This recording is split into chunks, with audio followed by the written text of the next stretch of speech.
ఓం నమో వెంకటేశాయ. మన తిరుమలలో అందరూ అనుకుంటారు వెంకటేశ్వర స్వామి ఒక్కరే దేవుడని. కాకపోతే తిరుమల అనేది ఒక విలేజ్. ప్రతి విలేజ్లో ఒక గ్రామ దేవత ఉన్నట్టే తిరుమల కూడా శ్రీ కాచికాల గంగమ్మ తల్లి అనే దేవాలయం ఉంది. ఇది మనకి మన పిఎన్సి కింద టౌన్కి వెళ్తే అక్కడ మన బాలాజీ నగర్ గ్యాస్ గోడౌన్ కొంచెం ముందు రైట్ సైడ్లో డౌన్లో శ్రీ కాచికాల గంగమ్మ తల్లి గుడి అని ఒక బోర్డు ఉంటుంది. అక్కడి నుంచి డౌన్లో మనకు కనబడుతుంది.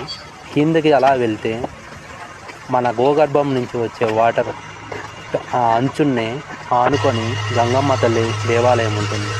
ప్రతి సంవత్సరం ఇక్కడ జూన్ లేదా ఆగస్ట్ మంత్ ఈ 2 నెలల్లో సంవత్సరానికి వార్షిక ఉత్సవాలు జరుగుతాయి. ఈ గుడి ఎంత ఫేమస్ అంటే ఇక్కడి నుంచి శ్రీవారికి ప్రతిరోజు అభిషేకం కోసం వాటర్ తీసుకెళ్తారు. సో అభిషేకం ఒడ్డున ఈ గంగమ్మ తల్లి ఉన్నందువల్ల దీనికి తిరుమల గ్రామ దేవత అని నామకరణం జరిగింది.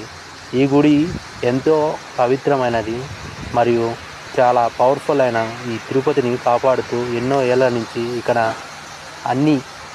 ఏ ప్రమాదం జరగకుండా వచ్చిన భక్తులు జాగ్రత్తగా వెళ్ళేటట్టు మరియు అన్ని సౌకర్యాలు కల్పిస్తూ తిరుమలకి ఇన్ని ఆటంకుల నుంచి రక్షించబడుతున్నట్టు ఇక్కడ తిరుమల వాస్తవ్యులు నమ్ముతారు. ఓం నమో వెంకటేశాయ.